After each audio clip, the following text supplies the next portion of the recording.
Wising na at magsaya, Kalimutan na ang problema.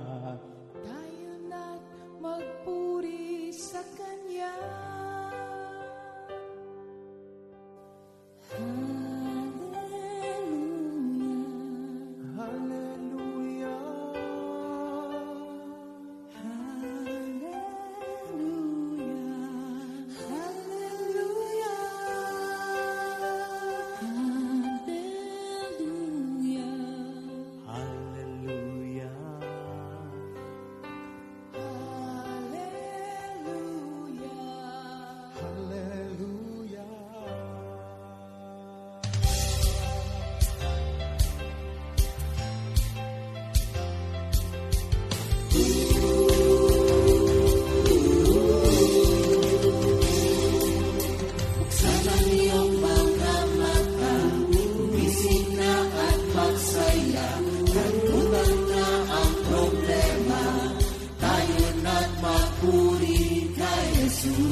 Hallelujah.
Why so downcast, oh my soul?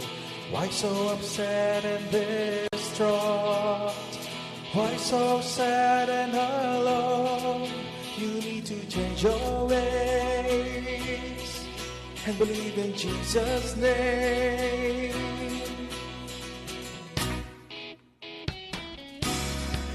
You've got to seek ye first the kingdom of God and His righteousness. Seek ye first the kingdom of God and His righteousness, and all these things shall be added unto you.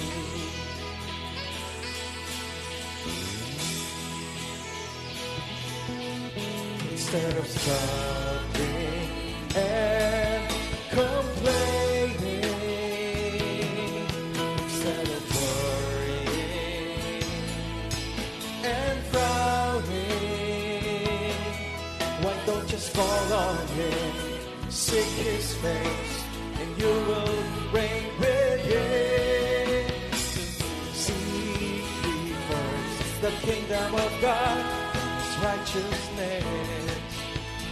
Seek ye first the kingdom of God, His righteousness, and all these things shall be added unto you.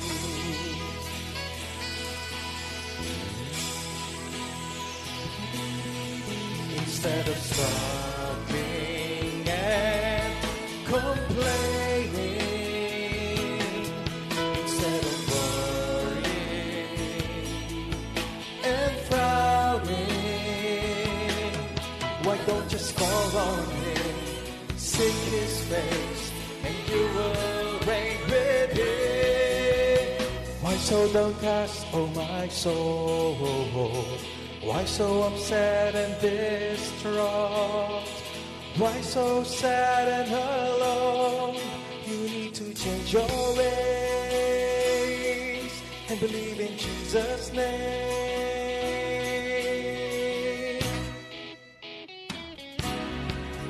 Got to seek ye first the kingdom of God and His righteousness. Seek ye first the kingdom of God and His righteousness, and all these things, and all these things, and all these things, and all these things shall be added unto you.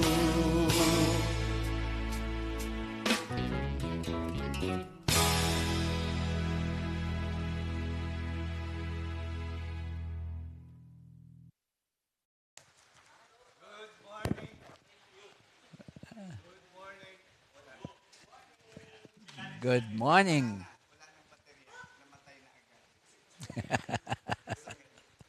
Good morning, Jesus. Thank you, Lord. Hallelujah, hallelujah. Salamat sa Diyos. Narito ulit kami. Kumusta kayo dyan, mga kapatid? Ito, ating muling pagsasaluhan ang magandang balita galing sa langit.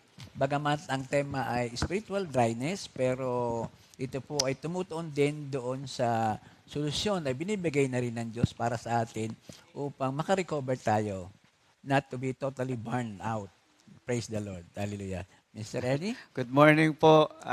Kikwentuhan kami ni Pastor dito. Mukhang one spirit kami doon sa aming pag-aaral. So magandang umaga po sa ating lahat at muli, it's a great privilege for both of us to be here, to be used by the Lord at ang aming panalangin ay maluwalhati ang Panginoon sa ating kalagitnaan sa umagang ito at ang tinig niya ang marinig at hindi ang boses nating dalawa. Salamat sa Diyos. Thank you, Lord. So Hallelujah. siguro opening prayer muna tayo, Sige, Pastor. sige. Ako na, minister, ha?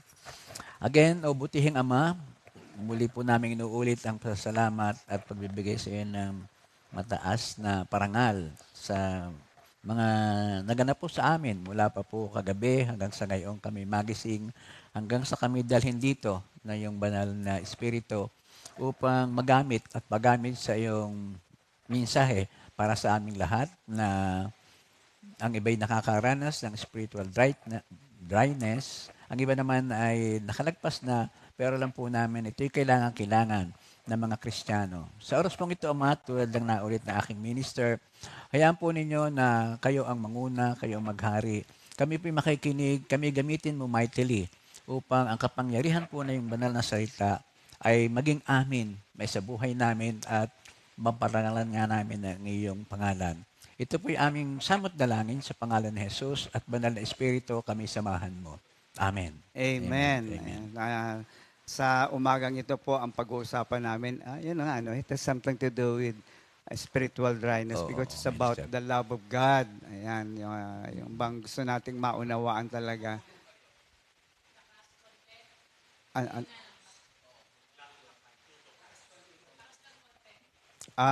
Okay, mahina yung boses ko. Okay. Sige ho. May dryness. May dryness talaga. So, sa umagang ito, hayaan yung samahan nyo kami at tingnan po natin ang mga ipinararating ng Panginoon tungkol sa, hindi man spiritual dryness, that's the negative side, but it's more on how much the quality of the love of God Amen. within us. Ayan. Opo. Pero bago tayo dumako dyan, bati muna tayo ng kaunti. Pastor, may oras pa naman Thank you, tayo.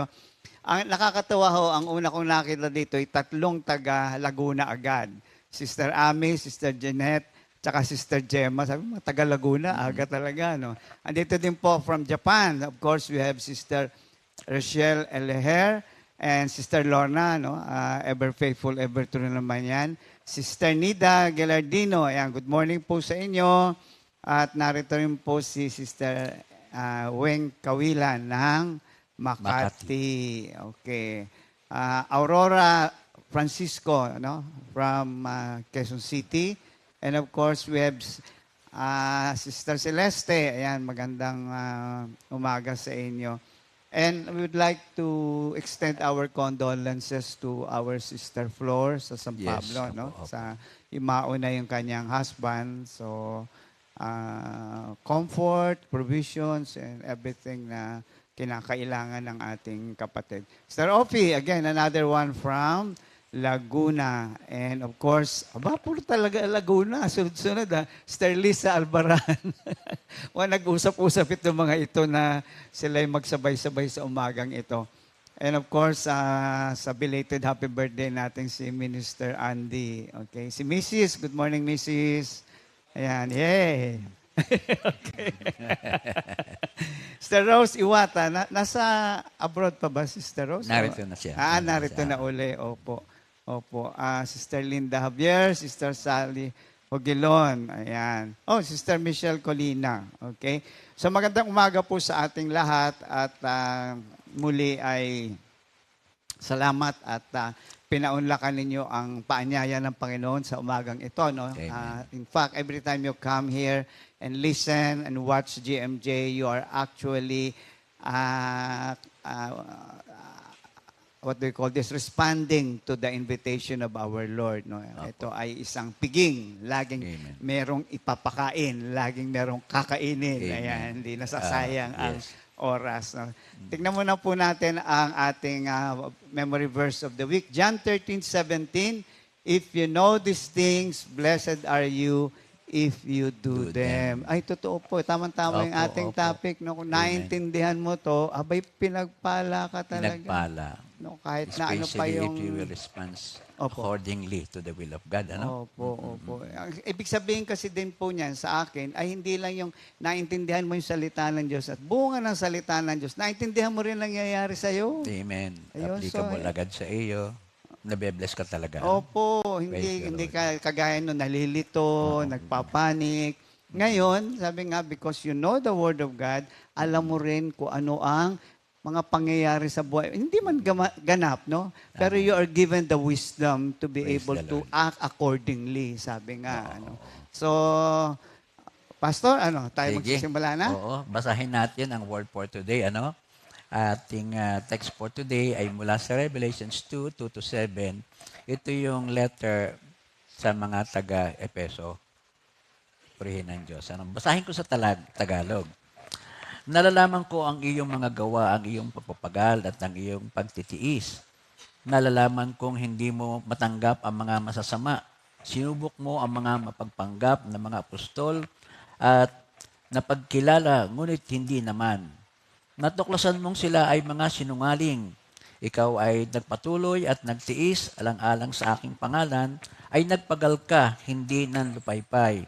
Ngunit mayroon akong isang laban sa iyo. Ito ay tinalikdan mo ang iyong unang pag-ibig. Kaya nga, alalahanin mo kung saan ka nahulog. Magsisi ka at gawin mo ang mga gawang ginagawa mo noong una. Ngunit kung hindi, papariyan agad ako sa iyo at aalisin ko ang lagayan ng iyong ilawan na kinilalagyan nito maliban sa ikaw ay magsisi. Ngunit nasa iyo ang bagay na ito. Napupuot ka sa mga gawa ng mga Nicolaita, napupuot din ako sa mga gawa nila. At ang verse 7, ang may pandinig ay makinig sa sinasabi ng Espiritu sa mga iglesia. Sa sino mang magtatagumpay, ibibigay ko sa kanya ang karapatang kumain sa bunga ng punong kahoy ng buhay na nasa gitna ng halaman ng Diyos. Purihin ang Diyos sa kanyang banal na salita. Praise the Lord. Bago po lahat, ako may kinukwento kay Minister Ernie. Sabi ko, ako may 2 lesson na nakaprepare for this week. Ang isa ay tungkol doon sa boredom at ang isa ay tungkol sa spiritual dryness na halos na may pareho din. Nasabi ko sa inyo, pasensya ka na ulit ha. Ang una kong naisip, tawagan si Pastor Simple. Dahil para bagang itong ating kapatid na ito ay walang ka-boredom, walang ka-dryness. Kaya lang hindi ko makontak. So, inisip ako, sino kaya Lord ang aking hanapin na halos ay walang ka-boredom, walang ka-dryness. Pinunta ko yung second lesson, yung spiritual dryness. Ngayon, sabi ko kay Minister Ernie, pray siya ka na ha. Wala akong makita sa kapatiran maliban sa iyo at sa akin na nakaka-experience na ng spiritual dryness. Kaya Minister, yun ang ating qualification. Hindi ko kayo nagkamali. Hallelujah, ay pamya. Siguro isishare mo sa amin yan.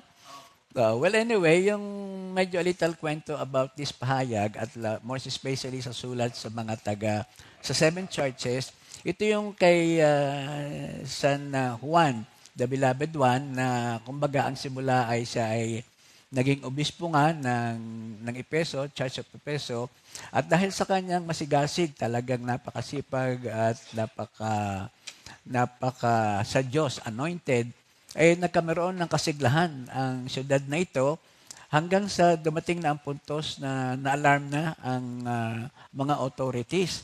Kaya ang ginawa ay chinarge na siya tulad ng ginagawa ng mga ito sa mga alagad ni Kristo, at upang maiwasan ang pagkakagulo kung doon gaganapin ang mga paghahatol, pinadala pala ito sa Rome.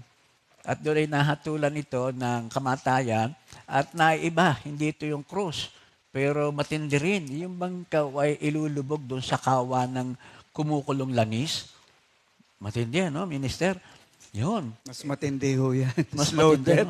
Is loaded at said, talagang to the bone ang sakit niyan. Pero of course, ang lahat ng inaalagaan ng Diyos, matibay siya, pero higit na mas matatag at matibay ang kanyang Diyos. Ang sabi sa kasaysayan ay hindi man lang siya nagalusan, hindi man lang siya nagkameron ng kaunting paso, kaya nga lalo nang naalarma ang mga authorities. Ito ang nagbunsod daw sa kanila upang ipatapon si Juan doon sa island of Patmos. At doon nagbigay ng pahayag na ang Diyos sa kanya. Dito ngayon na pahayag at napasulat yung Revelation, yung Book of Revelation. At sa ating pag-aaral, ang ating tutukuyin ay yung unang bahagi na sumulat nga tungkol sa kasalukuyang katayuan at mga propesiya ng Diyos sa 7 churches. But most especially, ang ating pag-aaral ay dito sa Church of Ephesus. Yun ang ating pag-aaral. So, ang title po natin ay, pwede ba yung title na kinuha ko doon sa, Old Soldiers Never Die. They just fade away. Just fade away. Paano ba natin may convert yung First Love Never Die? it just fade away, yung by may meaning. Hindi naman exactly permanently fade away. Hindi man fade away. Temporary, Parang- kaya nga dryness. Kaya nga dryness. Parang little by little, parang nagpe-fade, ano? Yun. So, ang topic natin is more on how to regain and then to maintain yung ating lost relationship with the Lord. At ito'y hango nga po sa Revelations 2, verses 2 to 7. Yung ating relasyon sa Diyos, ito ay kaagad ay nagbigay sa atin ng kaligayahan nung matagpuan natin yung ating first love. Walang iba kundi ang ating Panginoon. Nung malaman natin na tayo ay kabilang na sa anak ng Diyos, na ito ay bagay na rin sa pinahayag ng ating Panginoong Jesucristo, hindi na natin siguro maiwasan na makita yung relationship na napaka-espesyal. It is a wonderful and joyful and a great freedom to be the sons and daughters of our God. Kaya lamang, tulad ng lahat ng bagay, ito ay dapat ay inaalagaan at kung hindi, ito ay pupunta doon sa, kumbaga sa ano ay maggaan ito, magmemelo. Sabi ko ay will fade somehow a little, no? Or kung hindi makikita agad, talagang it will grow cold. So, ang application nito, yung nakita ko lang na mahirap siguro agad ay makita mo kung ikaw ay, kung wala ka pa talaga kay Kristo, dahil hindi ka naman nagkameron ng relasyon na ganun katindi, no? Pero, whether ikaw ay Christian, mature at that, and old enough, ay baka ikaw ay masasabi rin na hindi ko naranasan yan, o kung naranasan ko man ay kakaunti. Isang application nakita ko ito, yung buhay may asawa eh. Yes. Ano, yung totoo buhay po may yan. asawa, Di ba oo. sa mga paghahani mo na talaga mga lingkisan ng lingkisan. Ayun. Pero later on, parang iba na. Nag-iiba na, ano? Nag-iiba na. Nag-iiba Nagkakaroon ng mga parang hubang seasons of life. May Seasons of dadaanan at dadaanan kang winter, kumbaga. Ay, oo nga, talaga naman. So, yun ang honeymoon kind of love. Kumbaga sa perfection of love, it must always be a honeymoon kind of love. Naalala ko yung sinabi ni Sister Ria, kaya sabi ko tamang-tama yung love. Sabi niya, you have to do something. Hindi Oo. pwedeng love, but you are not making any effort. Kaya Oo. paulit-ulit ka, just do it. So there's an action that has to be done if you want to maintain that kind of love with the Lord and with your partner. Correct. Opo. Pagka nga Valentine, meron pa tayong pinag-aaralan doon sa different kinds of language of love. Ano? Opo, Yung opo. giving, Opo. yung sharing, yung, ano pa nga ba yun? Maganda yun Oh, yun nga yung sinasabi ni Sister Ria kahapon, kailangan may ibato ka ng konti para magliyab naman yan. Totoo yun, No? totoo Hindi yun. pwedeng hayayaan mo lang ng ganyan. Dahil lalamig at lalamig talaga yan pag pinabayaan mo. Oo. Lalo Ang na po tendency, sa pag-ibig natin pag-ibig sa Diyos. natin sa Diyos. Yung sa marriage life, ang sa totoo nga lang naman niya, yung first 2 years, 3 years, talagang andun pa ang init at lahat. Pero little by little, kung hindi mo alagaan, maagawan niya ng other business in life, no? Lalo pa yung mga nagsisimula pa lamang na mag-asawa, lagi nasa isip niyan ang kailangan tayo kumita, at kailangan tayo ay huwag mag-aksaya ng panahon. So, Naririnig pa ho natin lagi sa mga lalaki. Ay, para sa iyo naman lahat ito eh. yun. Ayun. Pag dumating na doon sa Yung pag sinabi na ng lalaki yun at nagre-reklamo na yung babae, Oo. may problema na Oo. talaga. Ay, tapos kung sasabihin pa ng buhay, na hindi na tayo nakakausap, halos hindi ko na marinig sa iyong mahal mo ako. Oo. Ang sasabihin naman ng lalaki eh, Aba, para saan ba itong lahat ng ito? Hindi ba para sa iyo at sa mga anak mo? Minsan, hindi na sa Yun. mga anak natin. Sa mga anak mo na. at huwag kang mag-alala, hindi kita gugutumin. Ay, hindi kita gugutumin. Matindi na yun. Ay, siya. So, mahirap na. So, lost love na yan kapag ka hindi agad napigilan. Salamat at mayroong tayong simbahan, nagpapaalala palagi na ang pag-ibig ay dapat ay talagang dinidilig natin sa palagi na, no? So, yung binabanggit dito na bakit mo tinalikdan ang una mong pag-ibig, ang nakita natin dito ay para bagang we lost that love, that feeling of love, kasi nawala na rin tayo ng sense of needing God. Yung kasing Epeso is too busy a church. Kumbaga sa ano, as a matter of fact, kinamend nga ito ni Lord o sa ating binasa, no? Yung kanyang mga ginagawa, tama yan. Siguro sila ay meron pang mga ekstrang gawain, nakaakibat sa simbahan. Ang katagumpayan lang na ito ay kanya rin binigyan ng correction. Kasi, oo nga, tama ang ginagawa. Kaya lamang, where is the Lord? Para bang nasaan yung halos hindi ka na yata nakakapagdasal no? Para bang dahil sa kabisihan, Wala nang fellowship kay Lord. wala nang fellowship sa ating Panginoon pagka ganun, ano? So this topic is true as an individual and also dun sa church as kabuuan. Pero more on sa individual, nagkakameron ng dryness with regards to relationship kay Lord, either na overwhelm siya ng kanyang ginagawa sa simbahan o di kaya naman ay hindi naman siya nagpa-participate doon sa mga ginagawa natin sa simbahan. Is either yung bang ang tao o ang simbahan nagiging overcompetent kaya nagiging overconfident na hindi na niya kailangan ang ating Panginoon. Brother Ernie, ikaw ba? Ano ba nakita mo na isa pa nating dapat na magandang topic o sentro ng ating pag-uusap dito?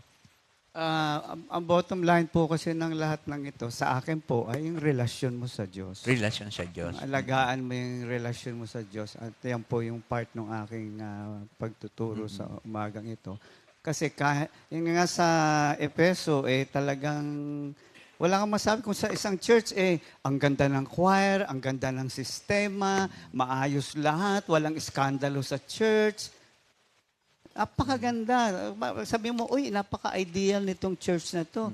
And yet, they were condemned by the Lord. Hindi lang sila sinensor o censure. They were condemned by the Lord. No? Of course, at first, they were recommended. But at the end of the day, sabi ni Lord, ingat ka. Tatanggalin ko ang mga ibinigay ko sa iyo. So, wake-up call po ito, hindi lamang sa church, kundi sa individual. So, kaya nga po nung pinag-aaralan ko siya, sabi ko, napapanahon kasi dadaan ang iglesia, dadaan ang isang Kristiyano sa mga ganitong mga pagkakataon. Ang mabuti, hindi naman dead well, no? Ay, parang sabi nga, metaphor ito yan, no? Opo. Para bang dryness ay ikinukumpare mo sa isang balon ng tubig, ano? Mabuti ito ay parang nagiging dry pa lamang, pero hindi pa dead. May pag-asa pa ito na mapunan uli ng tubig. At ang makapunan dyan ay ang ating Panginoon, no? Yun. Okay. Thank you, Lord. Akin pong Sige, ikaw itutuloy na, na itong... oo. So, ito pong pag-aaral natin ay, ay binigyan na ng na spiritual dryness. At lahat naman po tayo dumadaan dito. Wala pong exempted. Kaya lang minsan, hindi mo na alam na dumadaan ka doon. Kaya ngayon, blessed are they who know this. Dahil nga sa mga pag-aaral natin, we become aware of the workings of God in our lives. Amen. So, yun lang napakahalaga dito. So, ito pong Ephesian church na to have all the good qualities of a church. Wala, kumbaga, A1, no? Ang galing talaga nitong looking from the outside. Pero pag tinignan mo sa loob, sabi ni Lord, bulok. Parang, paano nangyari yun? Ang ganda-ganda ng takbulan. Pero sabi niya, kaya nga, it has a fatal fault, no? To the point that the Lord's recommendation passes through condemnation. Sabi niya, kung hindi ka mag-iingat, tatanggalin ko yung pinagkaloob ko sa iyo, no? So, ano ho ba ang pinaka-problema? No? They took their eyes off the Lord and became task-oriented. So, yun na nga po, minsan sa atin, we are so busy doing things for God, but we are not doing things with God and for God. Okay? So, they give their lives to other priorities. Parang sinabing other priority, meron bang isa talagang priority tayo? Yun ho yung pinaka-puso ng ating pag-aaral ngayon. Ano ba ang pinaka-puso o pinaka-priority as far as God is concerned? No? But anyway, they not only took their eyes off the Lord, but they lost fellowship with Him. Ito yung sinasabi nyo na busy. Meron nung isang author, siya yung author ng bestseller na sorry at nakalimutan ko yung title ng kanyang libro. Ito yung anak niya nagpakamatay, if you remember it. Rick Warren. Sa introduction ni Rick Warren sa libro niya, sabi niya gano'n, trabaho siya for the Lord hanggang nag-burn out siya. Siguro dumaan siya ng depression. And he was asking the Lord, bakit lahat ito ay ginagawa ko, pero bakit ako ngayon may spiritual dryness? At ang sabi sa kanya ng Panginoon, kasi ginawa mo lahat para sa akin, pero hindi ka nakikipag-ugnayan na sa akin. Kumbaga, paborito nating definition ng sin, you are doing your own thing. So in the eyes of men, successful ka kasi ganito, but in my eyes, you are nothing. So to correct, Spiritual giant na yan, no? Si Rick Warren. Oo, diba? kaya nga wala exempted. Yung sabi, spiritual giant, wala po. So sabi na, nakita niya yon, sabi niya, from now on, sabi niya gano'n, ang priority ko ay yung relasyon ko sa Diyos. Parang sa mag-asawa. Kahit na bigay mo lahat ng brilyante dyan, bigyan mo ng malalaking bahayan, ang hanapin yung asawang lalaki, asan ka? Okay? So ito po yung pinakabuod ng pinag-uusapan. They not only took their eyes off the Lord, they lost fellowship with Him. They have taken the Lord for granted. And this is very clear among husband and wives na talagang may problema na. The woman, especially usually it's the woman kasi tayo nagtatrabaho. The woman, of course also sometimes the man is taken for granted. Amen. Pagka ang iyong relasyon sa Diyos ay taken for granted, para kay Lord naman lahat ito, mag-ingat na tayo kasi baka nandun ka na sa edge na na napapalayo ka na sa Panginoon. So ang result, they become mechanical in their Christianity. They do not love other. Ito, gusto ko itong isang sign. They became mechanical in their Christianity. They do not love other Christians as once they did. Kasama pala yun. Na makikita mo kung ang pagmamahal mo sa Diyos ay meron ka ng spiritual dryness, na yung pag-ibig mo sa kapwa mo ay hindi na kasing init na dating pagmamahal mo at pagmamalasakit mo sa kapwa mo. Tulad nga sa mag-asawa, hindi na ganun kainit yung pagmamahal mo sa asawa mo, daan-daanan mo na lang, kumbaga, ito yung pera, ito yung ganito.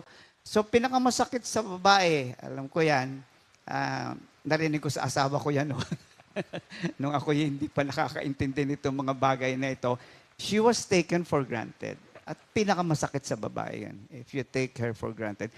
Kung sa tao nga, if you take your wife for granted, masakit. Ano pa kaya kung ang Diyos mismo is taken for granted? So after all this flurry of activities, all of this work, without fellowship with God, God is saying, you are taking me for granted. Parang kaya mo na, ikaw na lahat ang gagawa. Okay? So the Spirit says, dito sa ating pag-aaral, the Spirit of the Lord says to the Church of the Ephesians to remember and repent. Ito po ang solusyon sa isang taong dumadanas ng spiritual dryness. Solution to a cold heart. Yung pala yun. Cold-hearted. No, we need to work and worship. I'll read this verse. We need to work and worship. If work does not come out of worship, then our motive is not from love. Kaganda. Kung ang ating ginagawa ay hindi bunga ng pagsamba natin sa Diyos, in fact, the very service should be the worship. At kung hindi yun ang motibo natin, hindi pag-ibig ang motibo natin, yung ating ginagawa ay walang pagsamba. So this should come together. Love, work, and worship should come together. Without the one at iisa lang, hindi yun totoo. Yun nga yung nangyari kay Rick Warren. It's more of trabaho. Pero the love, yun eh. Ang motive ko kaya ako ginagawa to kasi mahal ko ang Diyos at ito'y pagpapakita ko ng pagsamba sa Kanya. Okay? So what's the first thing that we need to do? To return to our first longing and desire for Him. Ayan. Ang unang-unang gagawin pag dumadanas ka ng spiritual dryness is to return to our first longing and desire from Him. No? Sabi dito, to induce that thirst again. Meron tayong kanta yung, as the deer panted for the water. So, naroon yung, may ginamit ditong salita eh. Ito yung sinasabi ni Sister Ria kahapon, to induce. Kung wala, i-induce. Parang kung sa I could not think of any example. Bawa, parang masama yung pakiramdam mo, no? You induce vomiting para gumaang yung pakiramdam mo. So may gagawin ka para gumaang yung pakiramdam mo. So ganon din dito, to induce, the thing is to return, the way is to return to our first longing and desire for God, no? Love and longing are so closely tied that the minute you divide them, you've lost the essence of both. Ang ibig sabihin po nito, kapag mahal mo, punta na tayo muna sa tao, kapag mahal mo ang isang tao, you always long for this person. Yun ang hindi nawawala sa atin. There is that spiritual longingness for God. At nabanggit nga ni Pastor kanina, na sabi niya, spiritual dryness. We all go through this. Well, for the first reason is because nalayo na tayo sa Panginoon. Okay? Yun nga, nabanggit dito na we're just doing our own thing and we lost fellowship with God. In my case, I was examining myself, meron bang kasalanan na nagiging hadlang? Siyempre, yun ang una mong titignan. Wala eh. And I'm reminded of hindi to yung Saint John ng Bible. I forgot the title of that Saint John of, parang, we all go through this, but God allowed this so that we may thirst for more of Him. Chrysostom. Po? John Chrysostom. John Chrysostom po yata, no? But the point is, inaalaw niya ito, yung spiritual dryness, so that we may seek more of Him.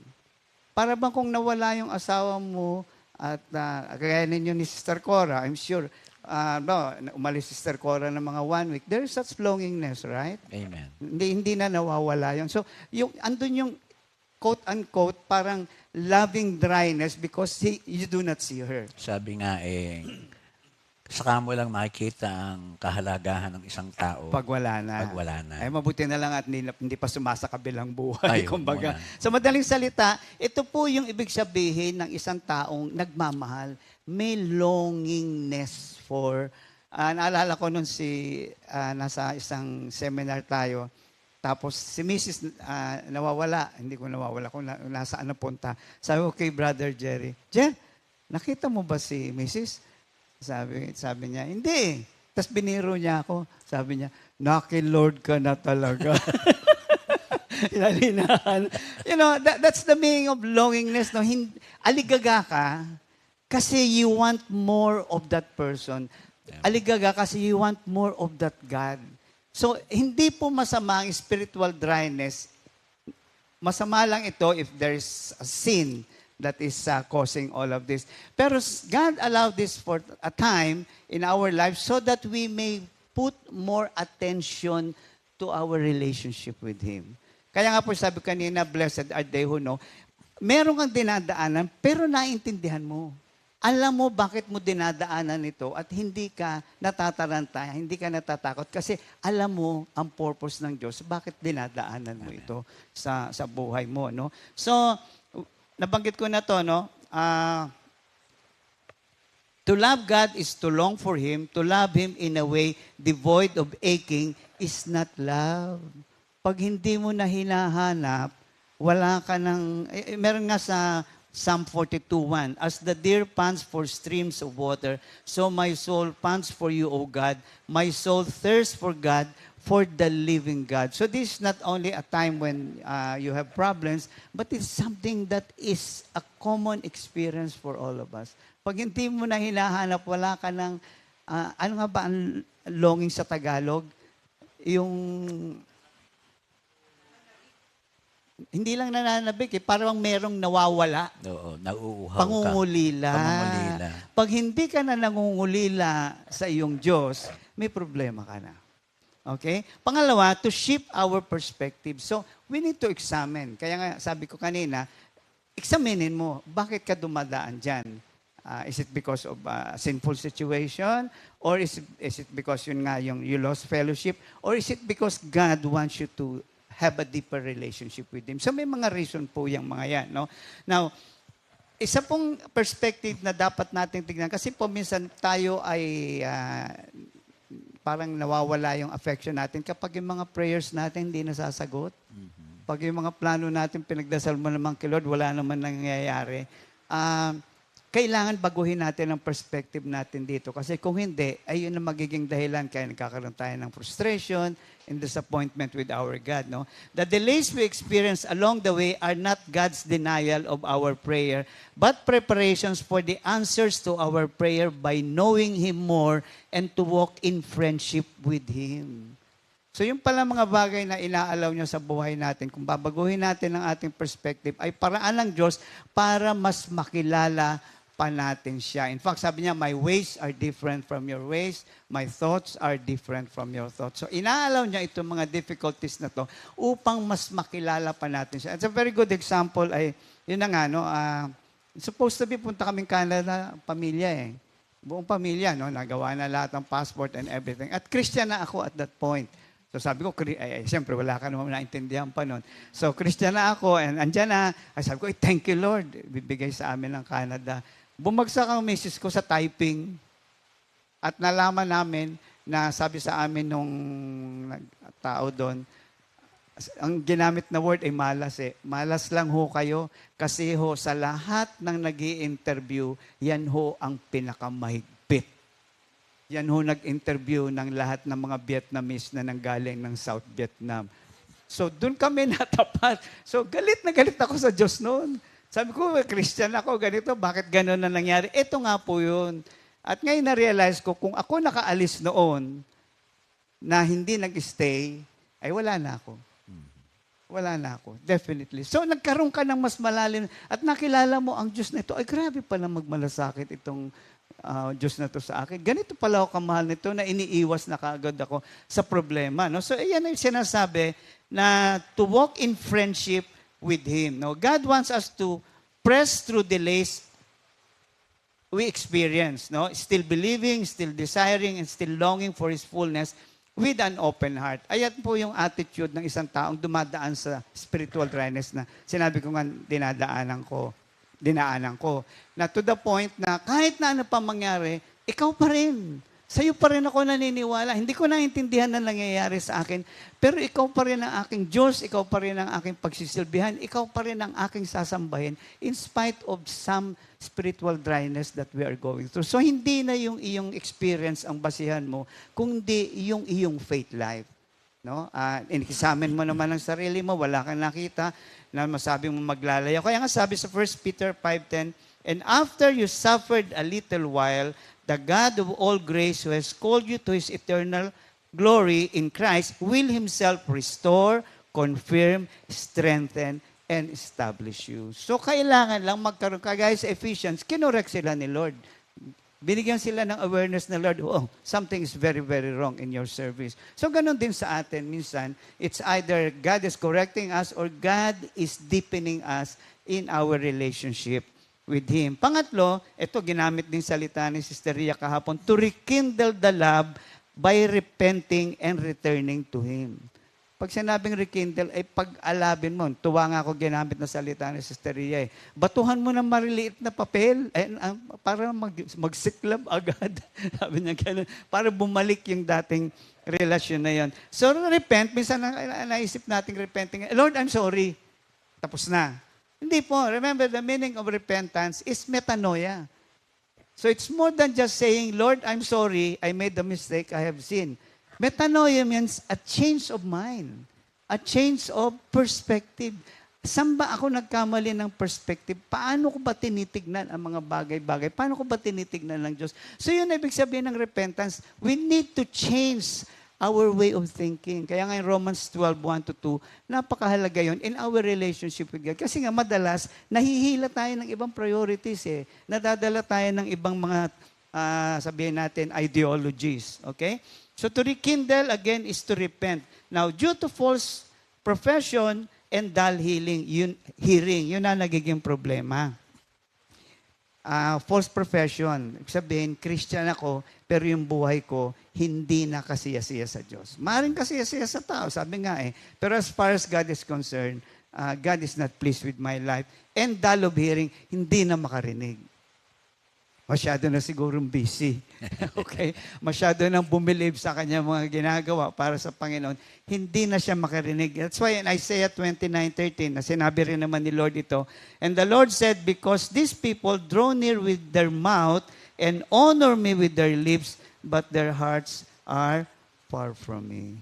So marami pong Kristiyano, maring sinasabi nilang sila ay naki-Lord, pero ang puso, ayan, nadanas ko po nung ako po yung nagsisimula. Sige, service. Pero alam mo, aware ka na, yung puso mo, ang layo na eh. Nung araw po, pagtatakpan ko ng marami pang gawayan, sisipag pa ako. You know, there's emptiness and you try to fill that emptiness with more of activities, which is wrong. So nakita ko, teka, something is wrong. Yun nga po yung sinasabi nga natin na yung kailangan natin, unang-una, ay yung priority natin ay yung relasyon natin sa Diyos. So doon po nag-umpisa yung quiet time ko. Doon ko nakita yung pagkukulang at doon ko rin nakita yung solusyon. Okay? Now, the Ephesian church, their priority is no longer to love God first and to act accordingly. So, all our works, all our service should be motivated by our love for God and to act accordingly to the love we have for the Lord. Hindi baliktad na, Lord, gagawin ko to kasi mahal kita. Hindi, mahal kita, kaya gagawin ko to. Yun po ang tama doon. No? They act rightly, ito po maganda, they act rightly and stand up for the truth, but they do not do it from love. Pwede kang tama sa ginagawa mo, pwede kang tama sa sinasabi mo, pero kung hindi ito bunga ng pag-ibig mo sa Diyos, walang kwenta yan. Minsan nga na ipagmamalaki, mas marami akong nagagawa, mas masipag ako, mas marami akong alam. Basura lahat yan. Okay, because obviously, yung mga sagot na yun is not motivated by God's love. If we do not repent, Christ will, sa Ephesians church, no? If they do not repent, Christ will take away their effectiveness as witness to the world. Imagine, very efficient yung church. Kung yung tao, talagang pero sabi niya, hindi, tatanggalin ko yung pagiging witness mo para sa akin. If you do not learn to love me first. And of course, loving God is a work in progress. It's something that has to go through a lifetime. And finally, how do we know that our service to God is out of love for Him? So binigyan ko lang po ng isang very clear indicator na paano ko ba malalaman kung lahat nitong ginagawa ko ay bunga ng pag-ibig sa Diyos. When we choose agape love. Agape love is a choice. Yung ibang love is out of feeling, out of moods, out of temporary, ano man yung disposition mo. But agape love is always a love of choice. You have to choose it every time. You have to choose God first. You have to choose to love other first. What does it mean? A choice to do something that is in someone else's benefit. Yung pala. Kung lahat ng serbisyo ko ay ginagawa ko ito to benefit other people, then that kind of service is motivated by love. Amen. So pwede po tayong gawa, pero what is your motivation? Kung hindi yan para sa benefit ng ibang tao, kagaya po natin dito, ay para pakita natin, ay marami akong insight, alam ko lahat yan, ay malalalim ang akin. Ay baliwala po yun. Hindi natin na-consider yung benefits dapat na magiging mai-enjoy ng mga taong makikinig na ito pa po. Kaya nga tayo, wala na tayong tinagong sekreto eh. No? Sabi nga ng iba, bakit pa sinasabi mo pa yung nakaraan mo? Paano malalaman ng tao nagbago na ako kung hindi ko sasabihin yung nakaraan ko? Eh, plastic ho tayo pare-pareho. Eh, at least sa akin yun ang aking tayo. No? People need to know what happened to you and where you are right now. Kasi the more you realize that, the more God will give you more of Himself. Eh, pero kung nagtatago ka pa sa iyong nakaraan at hindi mo matanggap ito, eh, hindi mo rin ma-appreciate ano yung ginawa ng Diyos sa iyo sa sandaling ito. No? So a choice to do something that is in someone else's benefit because we see a greater purpose. Because we see a greater purpose. And that something, that purpose is greater.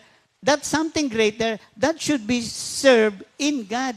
Kaya ako ginagawa ito dahil may greater purpose. Hindi lang ang purpose ko ay magturo sa inyo at maintindihan ito. Dahil ito'y ginagawa ko, bunga ng pag-ibig ko sa Diyos, ang Diyos kikilos sa kanila. Amen. Yun po ang mahalaga. Every time we preach, every time I preach, I make sure of one thing, that I'm aware of this. Hindi ako nagtuturo sa inyo una para baguhin kayo. Wala tayong kapasidad doon. Pero I always depend on the anointing of God, because without the anointing of God touching your lives, touching your heart right now, baliwala itong pagtuturong ito. So the benefits will come from God.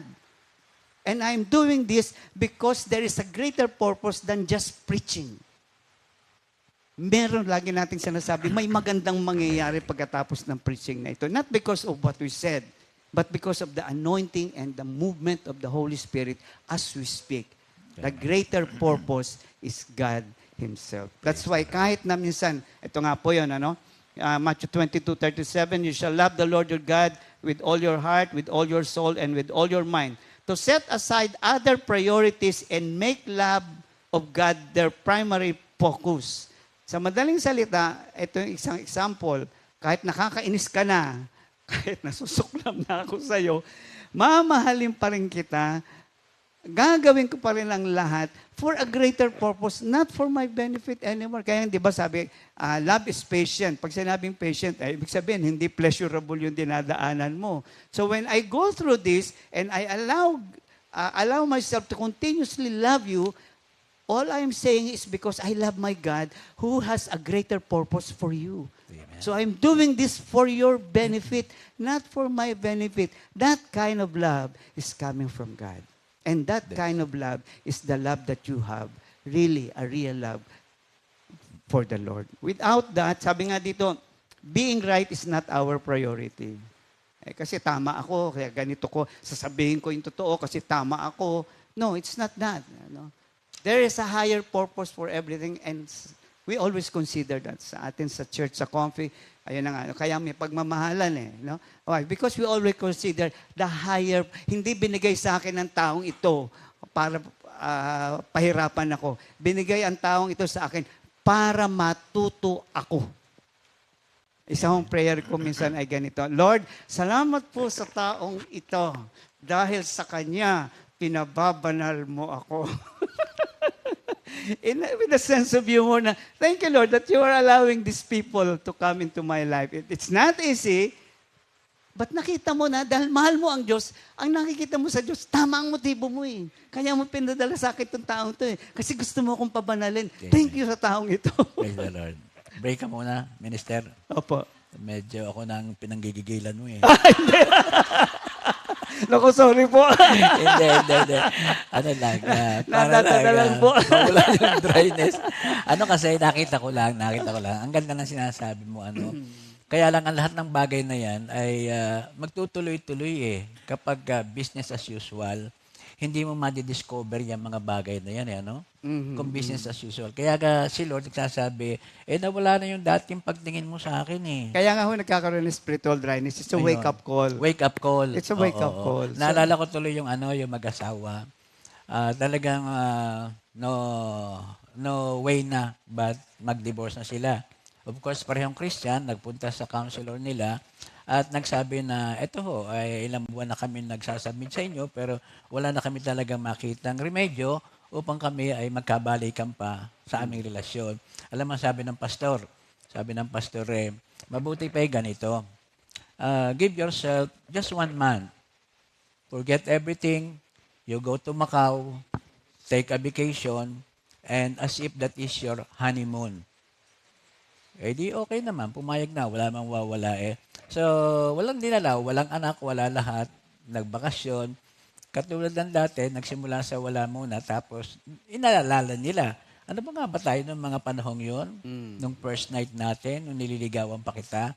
To make long story short, bumalik sila, immediately pagkagaling sa Macau, nagpunta sa counselor, sinabi, cancel na ho yung aming petition, kami po ay labi-labi na ulit. So, yun din sa spiritual aspect of life.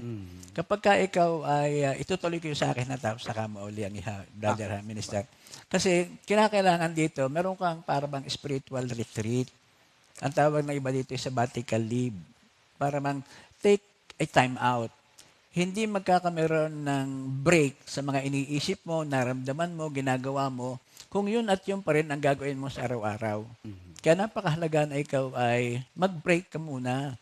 Tapos, alalahanin mo, sabi doon sa verse 5, labang sabi sa verse 5, kaya nga alalahanin mo kung saan ka nahulog, magsisika at buuin mo magawang ginawa mo noong una. So, break ka, tignan mo, ano ka ba nangyari sa akin? Nung kailan ako, ka-LSS lang, talab na talab sa akin, napaiyak pa nga ako doon at nakita ko. Nung sabihin ni Pastor Fred na kaya naglilingkod sa Diyos dahil dito siya ligayang-ligaya, no? Ligayang-ligaya dito. So, tinake ko yun. Tapos, yun na nga, sa LSS, nakita ko talagang ang Holy Spirit. Nangusap, yung fruit of the Holy Spirit, kaagad ay naramdaman, ay pamuhay. At as a matter of fact, kada may LSS, kada may mga baptism sa water, sinasalihan ko na talaga yung pastor eh. Oo, para lang ako ay magkameron ng renewal of vows, something like that. Ano? So, kailangan mag-break, kailangan magkameron ng time out. Kahit pa sabihin na hindi ka muna a-attend dahil ikaw ay magkakameron ng some sort of a retreat, napakahalaga pala noon, pastor, yung ating ginagawa na yon. So, alalahanin mo. So, pag-alala mong ganyan, so makikita mo ngayon kung saan ka nagkulang, ano ba ang dati mong ginagawa na hindi mo ginagawa. At pag nakita mo, nakakameron kasi ng tinatawag na indifference ka na sa God eh. Super competent ka, ang pagkakaintindi mo sa mga nasabi natin, ang galing-galing, wala ka nang masasabi pa, kaya lang super confident ka naman, indifferent ka na ngayon sa Diyos. Kapag ikaw ay hindi mo na pinapansin, without you knowing it, hindi mo napapansin ang Diyos, abay yan ay kasalanan. So, yan ang will call again for repentance. Para bang yung sa ating lesson nga nung Sunday, kailangan magkameron rin ng peace with God. At nung lamang makikitang muli, yung pagdaloy sa iyo ng Espiritu Santo. At ang sinabi pa doon ay, go to the first works. Yung bang alalahanin mo, yung mga gawaing ginagawa mo nung una. Ako lamang, pastor, halimbawa, mga kapatid, kayo ba sa kasalukuyan ay tulad pa rin ng dati ang inyong prayer life, the manner, the quantity, and the quality? Nandun pala yung dinidescribe doon sa model prayer ng ating Panginoon na there is that praising and worshiping of the Lord. There is that sort of pardon, forgiveness, seeking forgiveness. At nandun pa rin ba yung panghuli ang petition, dahil ang petition na may alam na rin ng Diyos, not only sa iyong pangangailangan, kundi sa pangangailangan ng iba doon sa intercession. Do you pray also for the protection? Is that part of your regular prayer? O nawala na? Even it is a personal or corporate prayer, yung bang prayer mo ay, kumbaga sa kung sa Katoliko ay nag-cross ka na lang ng ganon, bumangon ka, tapos umalis ka sa kama, ginawa mo na ngayon yung day-to-day na activity. So, remember, yung mga nagdaan, how is your prayer life? How is your prayer life? How do you deal with the Bible? Paano ba ang nangyayari sa atin? Na ang ating pang Bible study ngayon is more on knowing what else para maipid sa utak. For information. For information. Hindi, nakikita mo doon ay ano ba yung it's not to grow but to see your need to grow. You need to grow. Yung mga pangangailangan mo pa. So, kailangan dito yung deeper relationship natin sa ating Panginoon, dapat makita natin, may longing kasi, mayroong dryness kasi nawala ka na nung iyong pangangailangan nga sa Kanya tulad ng sabi mo. No? Yung kanta natin, Lord, I need you in my life. I am nothing without you by my side. Teach me to do your will, my Lord and my God. I will sing, I will worship the Most High God. Ganun ba ang longing mo na ikaw ay napapakanta na dahil alam mo na iba ka na ngayon kaysa nung kailan? Parang you do it your own way, my way, pero ang Diyos ay nawala na nga.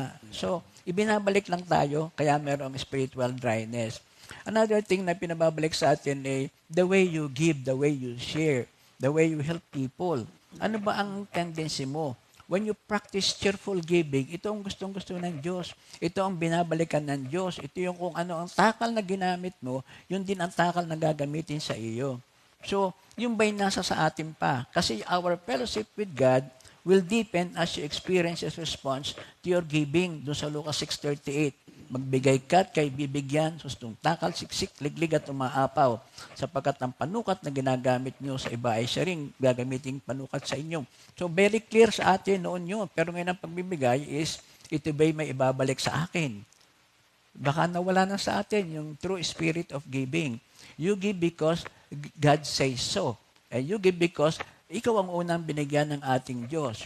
Balikan pa rin, mga kapatid, sa atin ba'y mayroon pang mga nagpa-fasting, not necessarily because of a special request, o baka hindi na rin kabilang niya sa ating ginagawa bilang mga anak ng Diyos. May prayer, may fasting.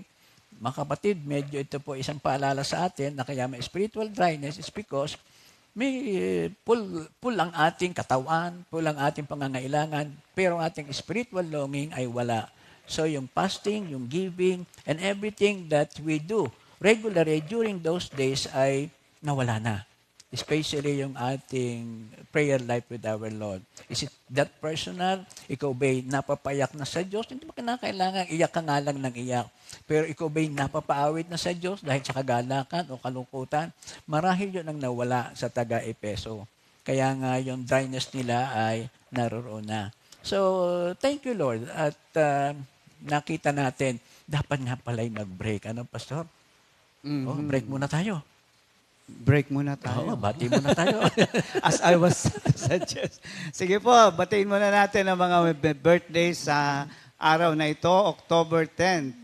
Ano pala ngayon? 10-10, ano? Oo, di ba? Okay, amen. Okay. 10-10. Inaalala ko. Okay. Happy birthday. Unang-una, belated to Brother Joseph Opiniano. Belated happy birthday po. And now, Sister Jade Toralba. Happy birthday po. Sister Cheska Gaduyon. Ayan. Brother AJ Malabonga. Mga taga San Pablo. Ito pa isa, Brother Kit. Ito ay taga San Pablo, nasa Australia na ngayon. Brother Kit Tamani and Brother Jose Marie Tamani. Ayan. So, happy birthday sa inyong lahat. Batiin natin sila, Sister Jam.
Happy birthday sa ating mga kapatid. At dumako muna tayo sa pastor sa Repeat New Song of the Week. No? Ang title nito ay Kahanga-hanga. And this is composed by Brother Larry Gaberia.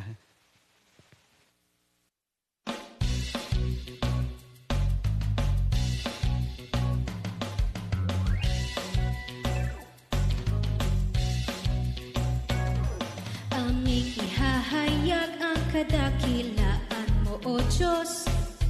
Di kami titigil na magpasalamat. Ikaw ay pupurihin at pararangalan sa araw-araw, magpakailan pa man. Aming ihahayag ang kadakilaan mo, O Diyos. Di kami titigil na magpasalamat.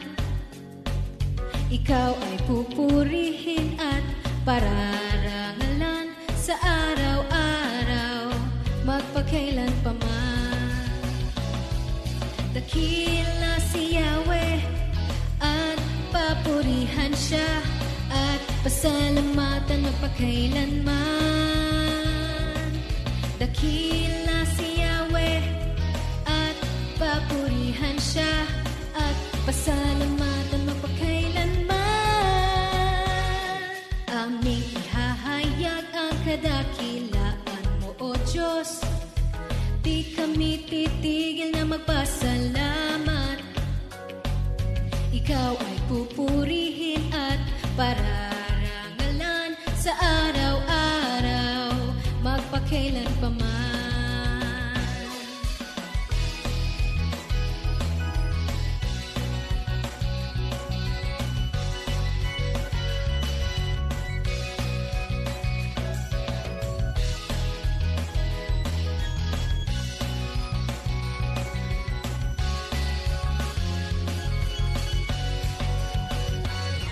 Aming ihahayag ang kadakilaan mo, O Diyos. Di kami titigil na magpasalamat. Ikaw ay pupurihin at pararangalan sa araw-araw, magpakailan pa man. Aming isasaysay mga ginawa mo, tunay na kahanga-hanga. Aming isasaysay mga ginawa mo, tunay na kahanga-hanga. Tunay na kahanga-hanga. Tunay na kahanga-hanga.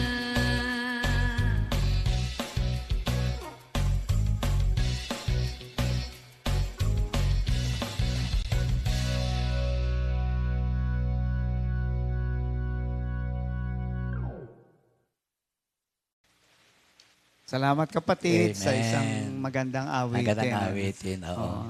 During the breaks, mga kapatid, kami nag-uusap ni Minister Ernie. Sabi ko, I prayed na bigyan na uli ako ni Lord ng bagong awitin o kami mag-asawa. Kasi for all you know, ano ho ito, may 3 taon nang walang bagong kanta.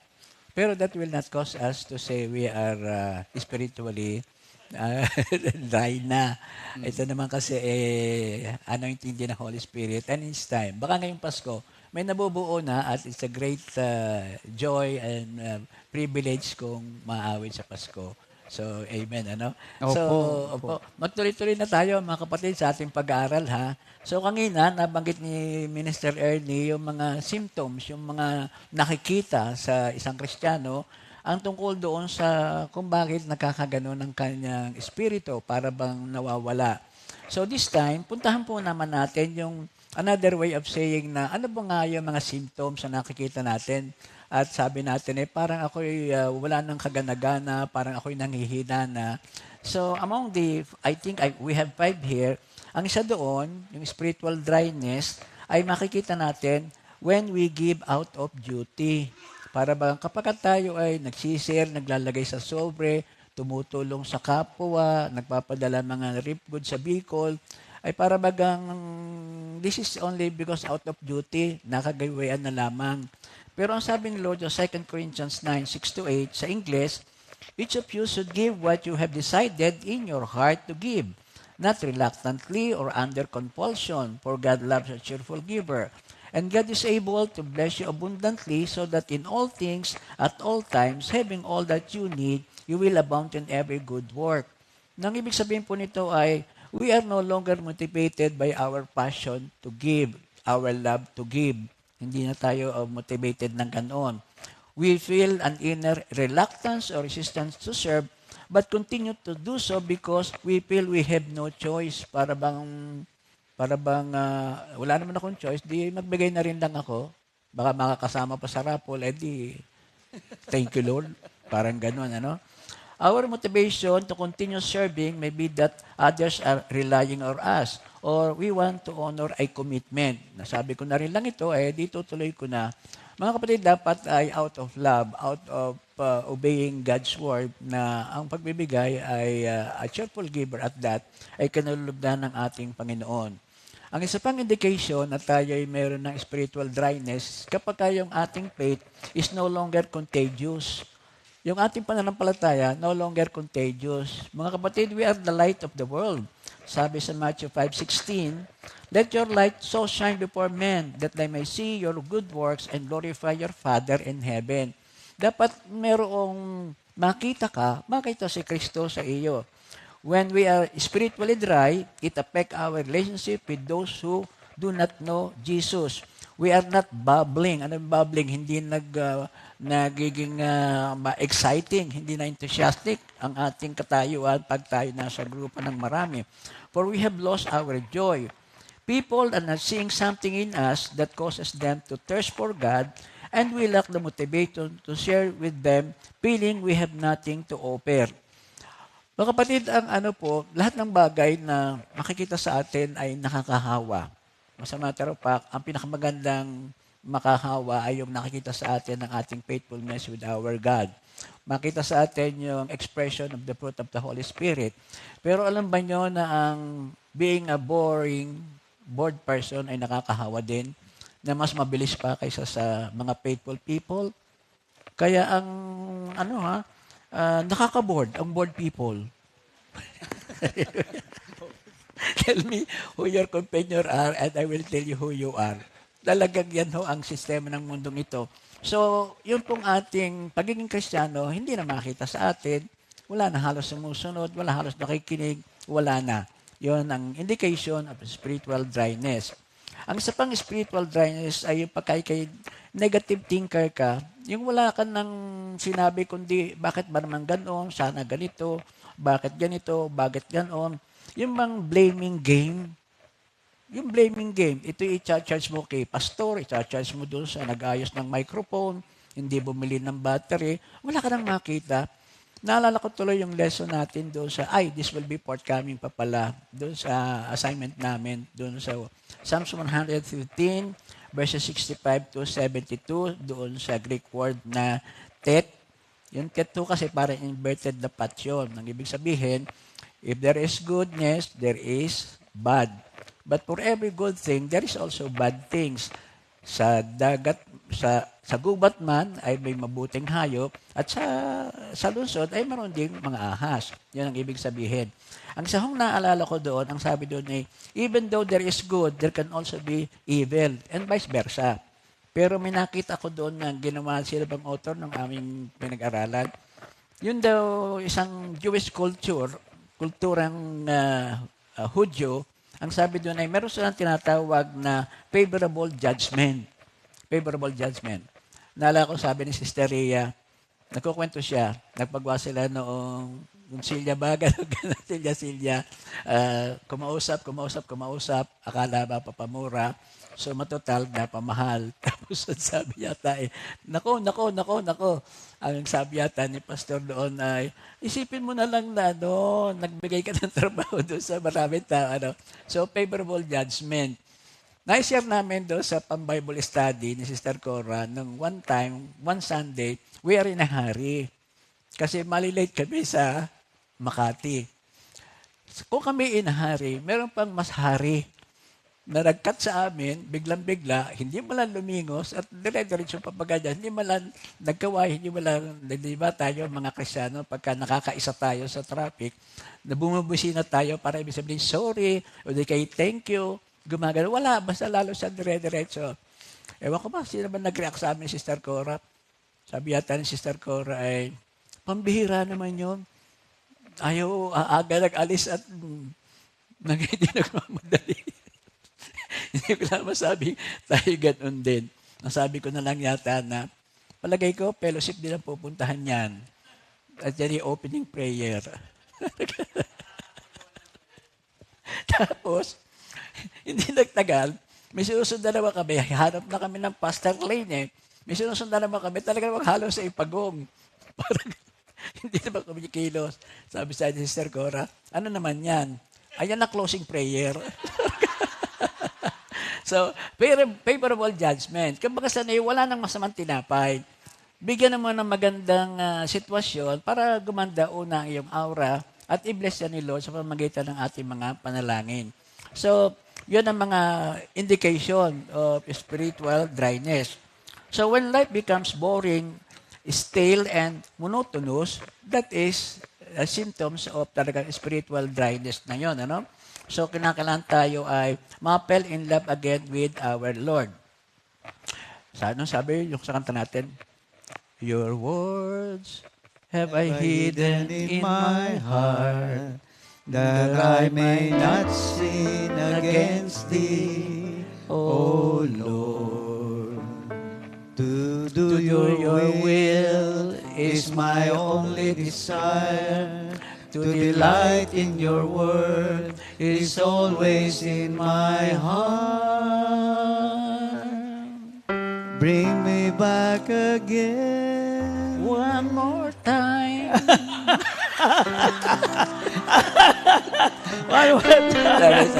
Sabi ba one more time? Sabi ang director. Okay. Your word. Okay, one more time. Your word Have I hidden in my heart, that I might not sin against thee, O Lord. Thy word have I hidden in my heart,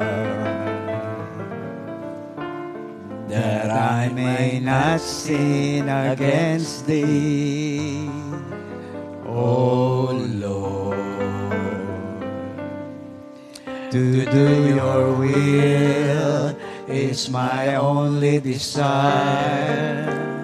To delight in your word is always in my heart. Bring me back again the joy. Bring me back again the joy. Give me back again the joy that comes from your salvation. Give me back again the joy. Give me back again the joy. Give me back again the joy that comes from your salvation. Praise the Lord.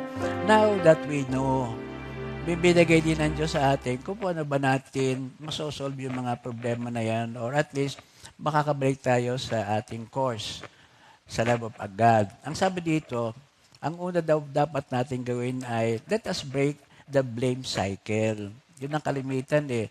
Bakit ganoon? Bakit ganito? Sana na naman. Mga ganun ang bringing na mga problema natin eh. When we are working hard, serving or ministering in some capacity, it is easy to lay blame for our dryness outside of us. The church, the pastor, the minister, the coordinator, the word, the topic, the length of the sermon, everything, the choir. Lahat ay ganon, maliban sa sarili natin. I came late, hindi mo napapansin yon. Kaya hindi mo nakita, hindi mo na-receive yung anointing doon sa opening song pa lamang.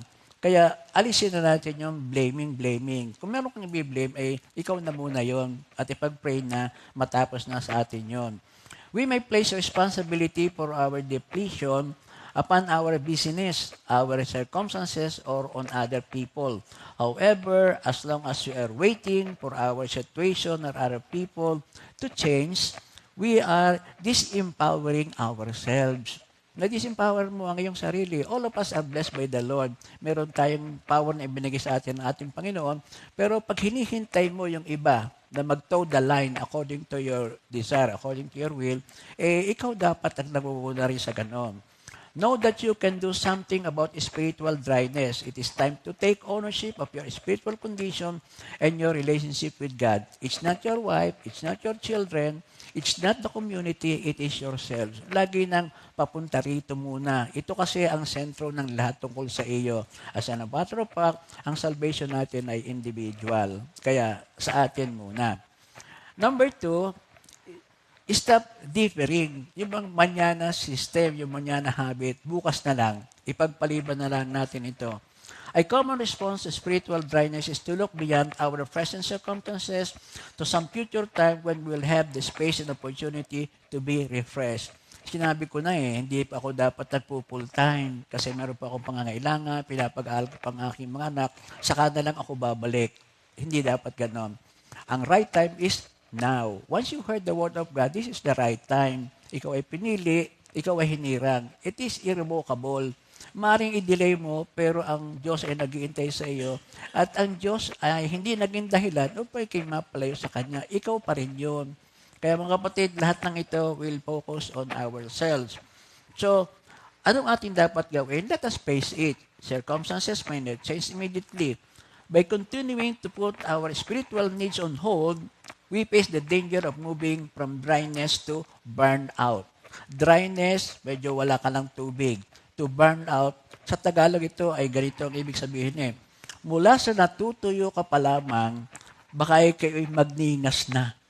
Wala na kasing pag-asa magkameron pa ng freshness and life dahil sa paghihintay mo. Take action now. If you do not have a day, take an hour, take a moment. Sabi sa Isaiah 55:6, seek the Lord while He may be found, call upon Him while He is near. Ngayon na, God is everywhere that just waiting for us. Pang-apat, let us review. Take a second look and refocus. Jesus only did what He saw the Father doing. No more and no less. Sa John 5:19, kaya't sinabi sa kanila ni Jesus, pakatandaan nyo na walang magagawa ang anak sa kanyang sarili, lamang ang nakikita niyang ginagawa ng Ama ang siya lamang niyang ginagawa. Ang ginagawa ng Ama ay siya rin ginagawa ng anak. There were needs that He did not meet because it was not in Father's timing or purpose for Him to do so. We are trapped sometimes pag sinasabi natin ng our role or minister is indispensable. Walang pwedeng pumalit sa akin. Ako lamang ang may karapatan, may kakayahan para dito. No one else can do a job as well as we can. Hindi po pwedeng ganon. Si Lord pa rin lamang yon. Our work must always be done perfectly and at our own high standard, yung ating perfection. Talagang napakaganda, you go to perfection. Pero that perfection, that excellence, ino-honor yan ng ating Panginoon. Pero hindi yan dapat maging mas importante than God Himself. Gawa kasi magiging ka na ngayon Hindi lamang mammon, hindi lamang money ang iyong ina-idol Pati na ang sarili mo pati yung excellence mo. Competent ka, magiging very, very confident. Receive the support of other people and vice versa. Hebrew 10:24-25. Sikapin din natin gisingin ang damdamin ng bawat isa sa pagmamahal sa kapwa at sa paggawa ng mabuti. Huwag natin kaligtaan ang pagdalo sa ating pagtitipon gaya ng nakasanayan ng iba. Sa halip, palakasin natin ang loob ng isa't isa, lalo na ngayong nakita nating malapit na ang araw ng Panginoon. Hindi ka nag-iisa sa dryness kung ikaw ay dry ngayon. Meron ka pang ibang kasama.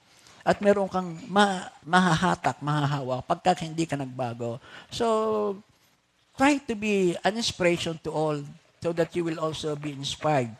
So, in the extreme case of dryness, we need the help and support of others. This may include being honest. Maki-share ka sa iyong asawa, ano ba ang naramdaman mo? As for prayer, huwag nating pakakaisipin na ikaw ay pastor, ikaw ay may authority mag-pray over yourself and all the rest of the family. As the youngest of your family member, yung apo mo, ipag-pray ka, ay, napakaganda noon. And then, receive assistance. Huwag mong i-ignore yung mga itunutulong sa atin ng ating mga kapwa. In God's kingdom, this is not a sign of weakness but of strength. Sa kaharian ng Diyos, being just like a child, yun ang strength na kinakailangan. Hindi ka dapat mag-depend lamang sa sarili mong kayahan. Your courage to align your life with God's priorities will inspire others to do the same. Thank you, Lord. And then lastly, recognize your deepest need. Ano ba talaga ang pangangailangan mo? I need a break, I need a help, maybe I need a change of responsibility.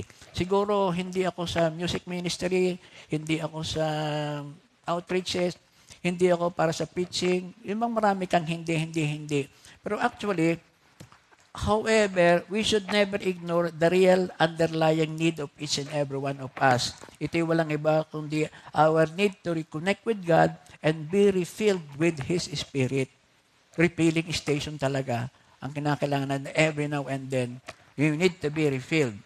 So, the best prayer at the simplest one, such as, Father, fill me afresh with your Spirit.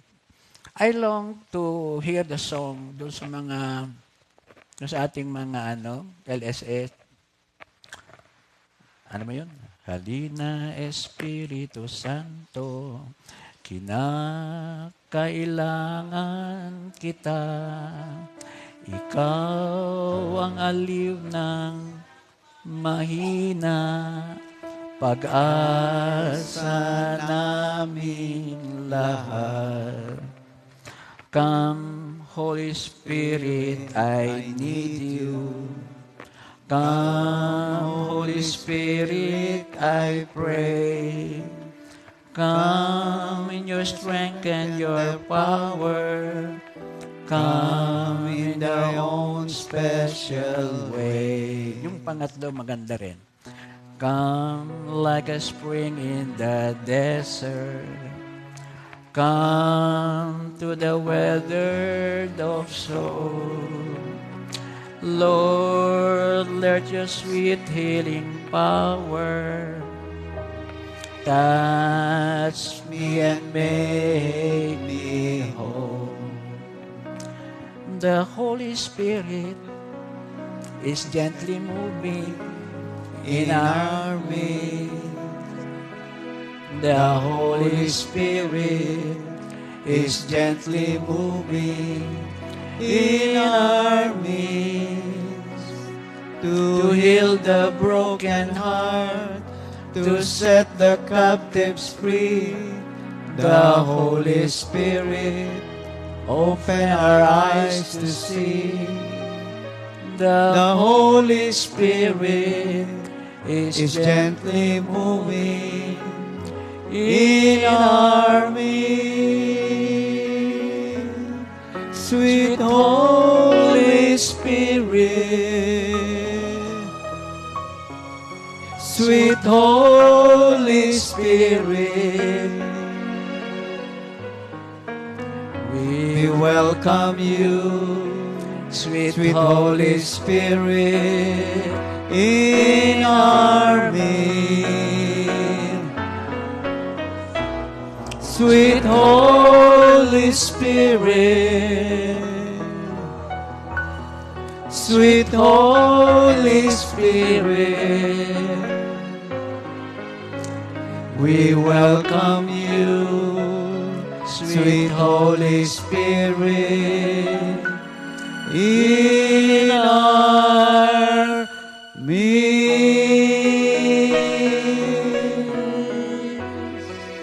Thank you, Lord. Tunay po na dakila ka sa lahat ng iyong mga gawa. At sa umagang ito, kami po napakatuwan-tuwa at napakagalak na ang iyong salita ay naibigay at alam po namin na ito'y patuloy nakikilos sa buhay ng mga taong tumanggap ng mga salitang ito. Let all these teachings and all these words be a blessing to us all. In Jesus' name we pray. Amen. God bless everybody. 2 Timothy 2:2